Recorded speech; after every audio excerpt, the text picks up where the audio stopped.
కసి లేదమ్మా.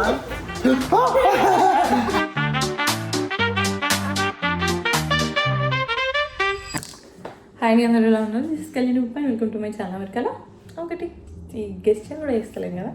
And today is day 13 of 30 days vlogging channel. Everyday vlog చేసి everyday post చేస్తున్నా. సో మచ్ వర్క్ ఉంటుంది బట్ వీఆర్ ఆల్మోస్ట్ దేర్. దగ్గరకు వచ్చేసినాం హాఫ్కి. అండ్ ఇవాళ మండే కశ్వి స్కూల్కి వెళ్ళింది.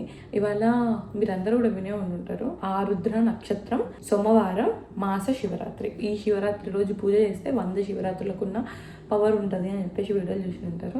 నేను కూడా అలాంటివి ఫాలో అవుతూ ఉంటా, చూస్తా కాబట్టి నాకు కూడా కనిపించింది. సో చేద్దామని అనుకున్నా. నైట్ అక్కడ బీచ్ నుండి వెళ్ళేసి వచ్చాక కిచెన్ అంతా క్లీన్ చేసుకొని, ఫ్లోర్ అంతా క్లీన్ చేసుకొని, డిషెస్ వాష్ చేసుకొని, తలకి ఉండబెట్టుకొని, వీడియో ఎడిటింగ్ చేసి, వీడియో పోస్ట్ చేసి పడుకునేసరికి 4 అయింది. లేచి రెడీ అయ్యి పూజనైతే చేస్తున్నా. ఇంతకీ మీరు ఈ పూజ చేశారా? కింద కమెంట్ చేయండి. And let's get in to the video. ఇవాళ చాలా అమెజాన్ డబ్బాలు, ఇంకా వేరే డబ్బాలు ఇవన్నీ అన్బాక్సింగ్ చేసి ఉంది. ప్రతి దాని గురించి మాట్లాడాల్సింది ఉంది. ఇవాళ వీటన్నిటి గురించి మాట్లాడదాం. ఎస్పెషల్ ఇప్పుడే చూసిన బయట డబ్బా ఇలాచి. మన అమెరికాలో Indian based tea stall, tea shop అన్నమాట. ఇండియన్ చాయ్.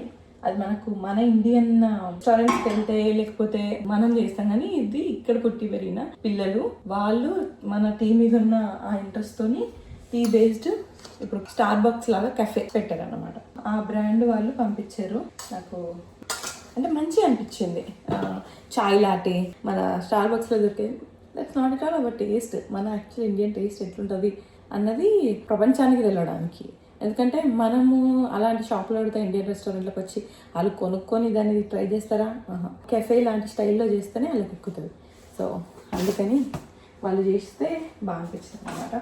ఇల్లు ఎంత క్లీన్ చేసి పెట్టుకున్నా నాకు బయట ఊడ్చి బయట ముగ్గు పెట్టి కడప కడిగితేనే యాక్చువల్ పూజ ఫీలింగ్ వస్తుంది. So let's do that.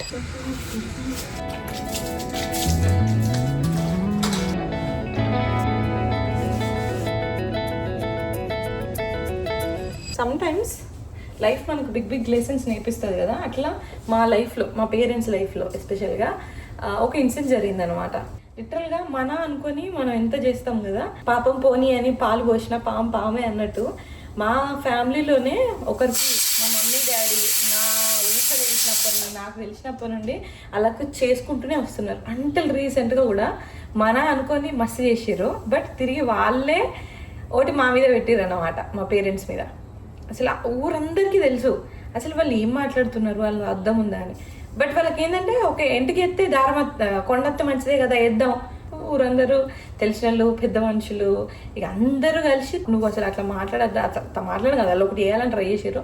అది అసలు కంప్లీట్లీ తప్పు అని చెప్పేసి అంటే మళ్ళీ మాదే తప్పు అని చెప్పేసి మళ్ళీ వాళ్ళు ఒప్పుకొని ఏదో జరిగింది. బట్ సమ్టైమ్స్ మన రక్తబంధం అయితే ఒకరికొకరు స్టిక్ అయి ఉంటారు అనే కాన్సెప్ట్ మీద నాకు కంప్లీట్లీ ఇట్లా పోతుంది అన్నమాట. అసలు అది ఉండదు. 5 ఏళ్ళు ఒకటొక రకంగా ఉండవు అన్నట్టు మన కడుపున పుట్టిన వాళ్ళు అయినా సిబ్లింగ్స్ అయినా సరే ఒక రకంగా ఉంటారు అన్నది నో వే. అనడానికి అనదర్ ఎగ్జాంపుల్ మా మమ్మీ. నేను చిన్నప్పుడు చెప్తాను, ఎందుకమ్మా ఇంకా వదిలే అమ్మా, పట్టించుకోకమ్మా, డాడీ వదిలేయండి డాడీ వాళ్ళ గురించి అంటే వాళ్ళ గురించి తెలుసు. They have proven so many times చూపించారు. ఫైనల్గా అయితే వాళ్ళ నిజ స్వరూపాలు లేకపోతే ఇక ఇంతకు మించిన ఇంకొక చెన్నెల వాళ్ళు ఇంకేం చేయలేరు అనమాట. అంత చేసిన తర్వాత ఫైనల్గా మా పేరెంట్స్ యాక్సెప్ట్ చేసి ఇంకొకసారి మేము అయిపోయింది ఇక డన్ ఫర్ లైఫ్ టైం. ఇలాంటి చూసినప్పుడే అనిపిస్తుంది పిల్లల్ని ఇంకొక కిడ్ ఉండాలి అని అంటే ఎందుకు ఒకరు తోడు అని నాకు చాలామంది చెప్పారు. ఇంకొక కిడ్ ఎందుకు కనాలి, అసలు ఎందుకు ఉండాలి ఇంకొక కిడ్ అని అంటే ఒకరికొకరు తోడు ఉంటారు. రేపు రక్త సంబంధమే. ఎక్కడ రక్త సంబంధం? నేనైతే నా లైఫ్లో నేను ఎక్కడ వెళ్ళా. అది మా ఇన్లాస్ సైడే కానీ లేకపోతే మా పేరెంట్స్ సైడే కానీ వాళ్ళ వీళ్ళ సిబ్లింగ్స్లలోనో రేర్. ఒక స్టేజ్ వచ్చిన తర్వాత ఈవెన్ మా పేరెంట్స్ లైఫ్లోనైనా మా డాడీకి మా అత్త ఉంటుంది అన్నిటికీ. తన సిచ్యువేషన్ బట్టే తనైనా ఉండగలిగేది. ఎవరు ఉండరు. హస్బెండ్కి వైఫ్కి హస్బెండ్. ద అన్కండిషనల్ లవ్ వచ్చేది పేరెంట్ నుండే. నేను నా కిడ్కి కశ్వికి అన్కండిషనల్ లవ్ ఉండాలి, కంపెనీ ఇవ్వాలి అని అనుకుంటే అట్లీస్ట్ ఏజ్ తనంతట తను అన్ని చూసుకొని తనకు లోకజ్ఞానం వచ్చి చేసుకునేంత వరకు ఉండాలి అని అంటే సిబ్లింగ్ కంటే కూడా నేను తనతో ఉంటే ఛాన్సెస్ అనేది ఎక్కువ అది నాకు ఎక్కువ ఉందన్నమాట. ఇలాంటి ఎగ్జాంపుల్సే ఇంకో కిడ్ అవసరమా ఇంకొక kid it really worth it అనిపిస్తుంది. సో ఇవాళ శివరాత్రి కదా, కందగడ్డ ఉడకబెట్టిన శివునికి ఇష్టమని let's do it. త్ర్యంబకం యజామహే సుగంధిం పుష్టివర్ధనం ఉర్వారుకమివ బంధనాత్ మృత్యో మృక్షీయమామృతాత్.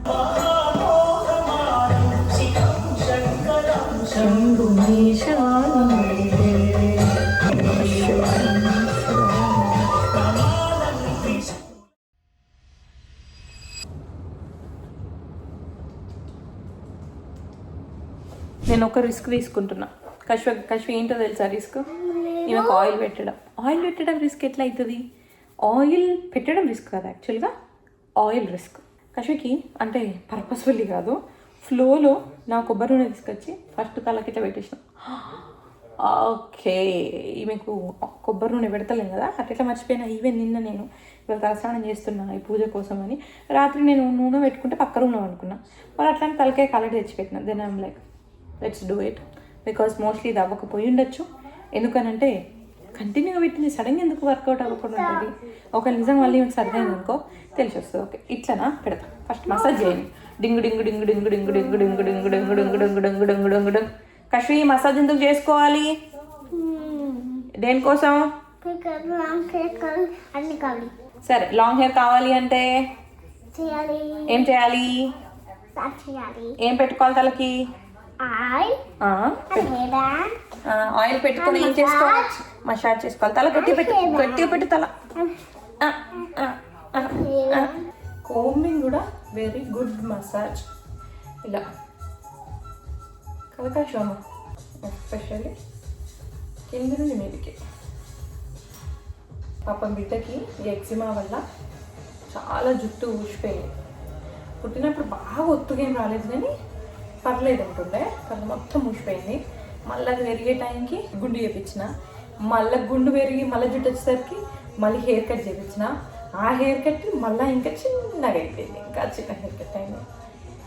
But this time కశ్వికి long జుట్టు కావాలి కదా బంగారం. ఈమెకి ఏందో కానీ వాళ్ళ నాన్నకి లాంగ్ హెయిర్. ఏ పిల్లలకి లాంగ్ హెయిర్ చూసినా మరి కాళ్ళకి ఎందుకు ఉందంట, కశ్వికి ఏజ్కి ఇంకా లాంగ్ కాళ్ళంతా ఎందుకు కలదంటారు. Many reasons. వాళ్ళు గుండు చేయించారో చేపించలేదు, ఒక్కసారి హెయిర్ కట్ చేయించారో చేపించలేదు, జెనెటికల్గా కూడా పుట్టినప్పుడు కొంచెం మస్తు ఒత్తుకొస్తాయి, అన్ని రీజన్స్ ఉంటాయి. కశ్వికి గట్టిగా నూనె పెట్టి ఉంచిందే లేదు. ఇప్పుడు ఎగ్జాక్ట్లీ గంట ఉంచుతా. ఆల్రెడీ డ్యాన్స్ క్లాస్ టైం అయింది.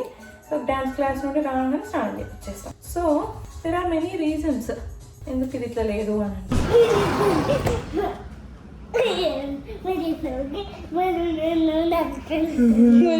ఇప్పుడు అర్థమైంది. సరే మళ్ళీ మళ్ళా ఇక చాలు. 6:40 అవుతుంది. టెంపుల్కి వెళ్ళాలి. Let's go. No boring. ఎక్కడికి పోయి సిల్లీ గర్ల్. ఏది కసి ఏదమ్మా?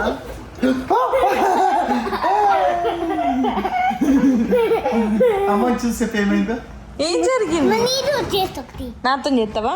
ఓకే నాన్న కశ్వి ఏది? ఎక్కడికి పోయి? సిల్లీ గర్ల్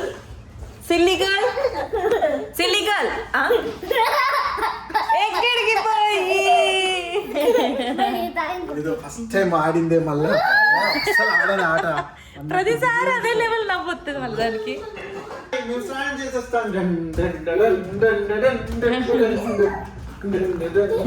నేను ఇన్స్టాగ్రామ్లో ఫిట్ మామ్ వాళ్ళు నాకు నేర్పించిన, నేను ఫాలో అయ్యే డైట్కి సంబంధించినవి, మీల్స్కి సంబంధించినవి, ఇంకేదైనా tips tricks, healthy lifestyle, weight loss, kids, overall health అన్న విషయంలో చెప్పిన టిప్స్ అన్నీ మీకు బాగా నచ్చుతాయి. సో ఇప్పుడు కూడా ఒకటి అలానే నేను తెలుసుకున్నది. అండ్ ఇప్పుడు ఇన్స్టా కోసం అని వీడియో చేద్దామని అనుకున్నా, అదే షూట్ చేస్తున్నా, మీకు కూడా చెప్పాలనిపించింది. అదేంటంటే జింజర్ మనం ఎవ్రీడే వంటలలో వాడతాం, కానీ దీంతో డెజర్ట్ కూడా చేయొచ్చు అనమాట. All you need is 2 items and sugar little bit to make it more sweet texture రావడానికి. ఈ ఓవరాల్ ఏంటంటే స్వీట్ టూత్ ఉన్న వాళ్ళకి, స్వీట్ తినాలి అనిపించిన వాళ్ళకి, ప్లస్ మనం ఏమైనా సిక్కుగా ఉన్నాం అట్లా ఏమైనా అనిపించిన వాళ్ళకి ఇది బాగా యూజ్ అవుతుంది అన్నట్టు. సో ఒక ఫ్రెష్ జింజర్ తీసుకొని పొట్టు తీసి దంచుకోవాలి. ఇప్పుడు దీంట్లోకి మనం జ్యూస్ తీయాలి. Then we have the juice. So ఇట్లా జ్యూస్ తీయాలి. ఎప్పుడన్నా ఎస్పెషల్గా ఏదైతే బ్లోటింగ్ ఉన్నప్పుడు నాకు జున్ను లాంటి టెక్స్చర్ ఇష్టం అన్నమాట. ఓట్స్, జున్ను, మెత్తటి, లూజ్ అట్లాంటివి. సో ఇది నాకు అందుకు నచ్చుతుంది. వన్స్ ఇలా జ్యూస్ వచ్చాక అదన్నీ దాంట్లో వేసేసుకొని దీంట్లో ఇప్పుడు మనం పాలు పోసుకోవాలి. పాలు కొంచెం గోరువెచ్చగా అయ్యాక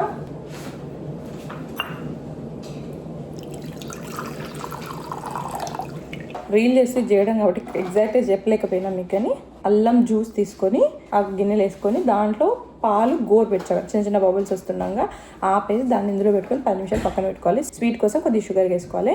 so let's wait for 10-15 minutes. 7:15 అవుతుంది. 7:30 దాకా ఉంచి then we will see. So ఇందులో ఇప్పుడు ఏమవుతుందంటే దగ్గరికి అవుతుంది అన్నమాట. ఈ 10 నిమిషాలలో కష్టికి జుట్టు ఎవర్రా లేదు, ఇంకా మస్తు టైం ఉంది. రాత్రి దాకుంటారు, చాలా టైం. ఏంటి మనము నీకు యాక్చువల్గా నేను ఒక గిఫ్ట్ కూడా కొన్నా తెలుసా. It taste like dessert. మన దగ్గర మామిడి తాండ్రా అంటాం చూడు, మీకు అలా ఉంటుంది. అంటే బికాస్ ఆఫ్ జింజర్ కలిసి ఉండేసరికి very very good for gut ఎస్పెషల్గా. సో మేము రెగ్యులర్గా వచ్చి సాయిదత్త పీఠం టెంపుల్కి వచ్చినాం. ఐ థింక్ ఈ డే స్పెషాలిటీ అందరికి తెలిసేవచ్చు. ఒక వీక్ డే రోజు ఈవినింగ్ ఆల్మోస్ట్ 8:30కి కార్లు గీడి దాకా నిండున్నాయి అన్నది అసలు గిట్ సైడ్ పార్కింగ్ నిండడం అసలు నేను ఎప్పుడో ఇట్లా యాక్చువల్ ఫెస్టివల్స్కే చూస్తాం. సోషల్ మీడియాని ఇంత గుడ్ న్యూస్, గుడ్ విషయాలు స్ప్రెడ్ అవ్వడానికి యూజ్ అవ్వడం హ్యాపీగా అనిపిస్తుంది. మా మేడం బిఏడి MOODలో ఉంది. గోల్డ్ చెప్పులు లోపల దాచిపెట్టుకోరా, లోపల పెట్టుకో. ఇక్కడ పెట్టుకుందా గోల్డ్ చెప్పులు తీసుకొని వెళ్ళిపోతా. ఎవరికన్నా ప్రతిగా ఉన్నాయన్నారు అనుకో.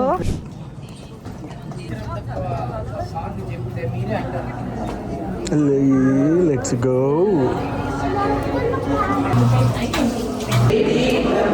చెవులు నెక్స్ట్ చెవులు పట్టుకో. 1 2 3 చెయ్యి. 1 2 3 గుడ్ గర్ల్. ఎవరెవరో తెలుసా నీకు? చెప్పు. ఈ జడ్జి ఎవరు? వినాయకుడు, లక్ష్మీదేవి, అయ్యప్ప, సరస్వతి.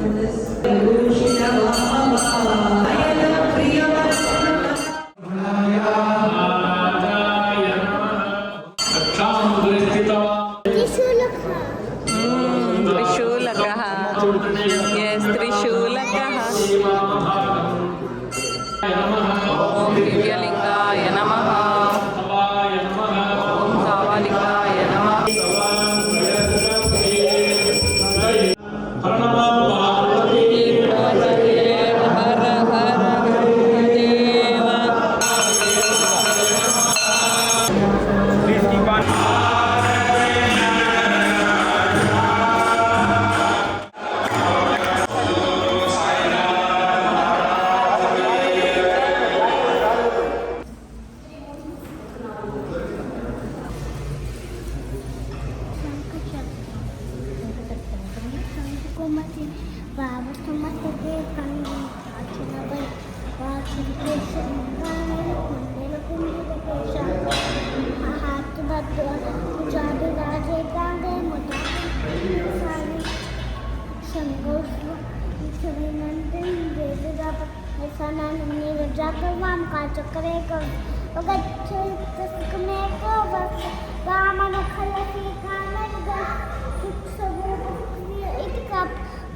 దేవ.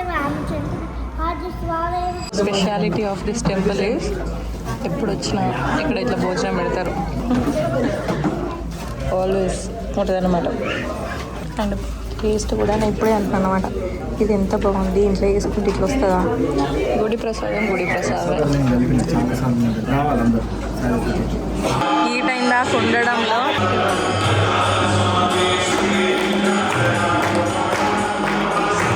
రేపటి నుండి వారాహి అమ్మవారి నవరాత్రులు, దానికోసమని అన్ని సిద్ధం. కశ్వీకు వస్తా, కశ్వీ రేపు పెట్టి డ్రెస్ వేసుకొని వెళ్తుంది స్కూల్కి. That's it for this video. అంటే అస్సలు వస్తున్నా